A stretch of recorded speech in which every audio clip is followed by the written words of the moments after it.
Welcome to the post-show interview of episode 1861 with J-L Cauvin. Start of the Civil War. How proper that you'd have a half black, half white guy who looks pretty white. Did you, why didn't you say his name during the show? Why did I try? You know what I mean? Because you had it, and then sometimes... I say it, then he corrects me. I swear to God, I said the same thing. J-L Cauvin. No. You're fucking wrong. Because you're going Cauvin. Like, You say it. Jean-Louis Cauvin. Cauvin. Yeah, like Coco Van, but you take the first co away. Cauvin. Cauvin. Yeah. There. That sounds derogatory. Vin. You know, I personally think you need to let that go. Like, if you put together a string of, Keith and I almost did 2,000 episodes. If you put together a string of Keith saying my name, it is different absolutely every time. People with name like ours should a little bit give it up. That's not... But that's why I went to JL. That's a major concession. Yes. That would be like if you went to C. Yeah. I went, instead of being called Jean Lewis all the time, I go, JL's fine. That's cool. That one I could say, though. Jean-Louis, right? Perfect. Yeah, so let's go with that. Jean-Louis C. Yes. K. Oh! Can you call iTunes and change your name real quick? Because that's easier for me. Jean-Louis C.K. Okay. Now we got That's my new some. name. People buy an album by accident. Hey, what can we do? Jean-Louis C.K. has the #1 album on iTunes. Louis C.K. Is homeless.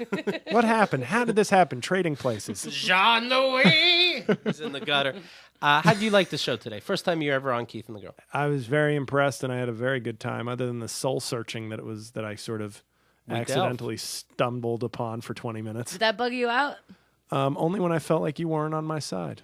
It did bug you out when I wasn't on your side, right? But I wanted you. But once I explained, I kind of got through it. But I felt like you were maybe it was a feminist card or something. But you were ready to take her side. And see, I knew that you just thought I was just being a girl and taking her side. I felt like, but I knew that you knew that I knew. Here's what happened. I felt like Jean said, like, watch this. This is gonna blow your fucking mind. I'm gonna tell you why the second abortion she was totally a bitch, and I didn't hear the totally a bitch story. That's the way I felt. The thing is, I'm not speaking from a female perspective. Sure. The way I thought I was doing it is people are going to have, if you make a claim that your ex-girlfriend was like the Osama bin Laden of your heart, you know, I have to know why. And also the audience, I feel, is asking the questions that I'm asking you. So even though you don't like jokes, can I tell you the one joke I did come up with from that bin Laden? I said she was like my 9/11 because she was this tiny thing that came crashing into this tower of a man and brought me down and fucked a bunch of firefighters in the process. She's a total whore.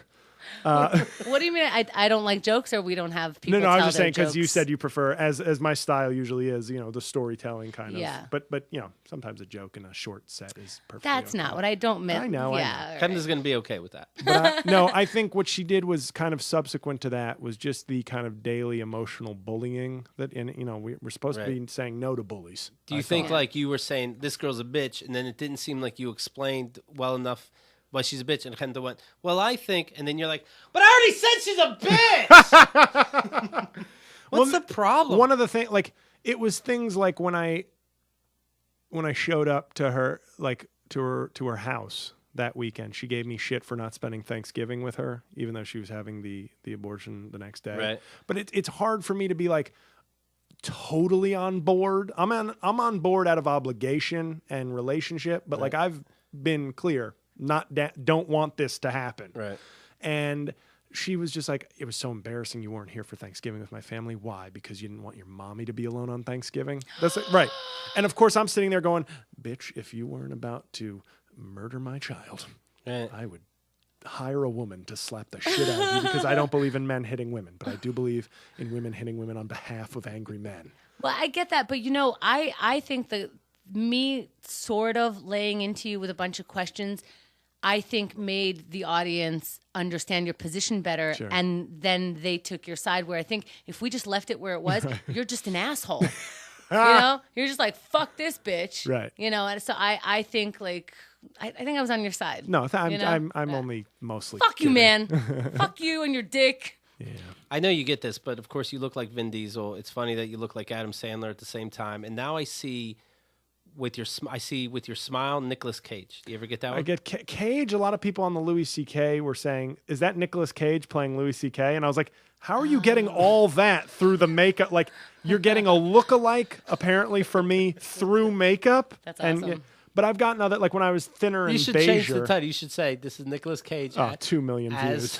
Right. So I was my fucking kids, right? Like they're fucking pieces of shit, and like I'm like, hey, why don't you let daddy do what he's doing and stop asking me fucking questions? I really hate my kids. Oh my God. I'll say so the good. look this guy up. I'll say the first part. You say the second part. J-L.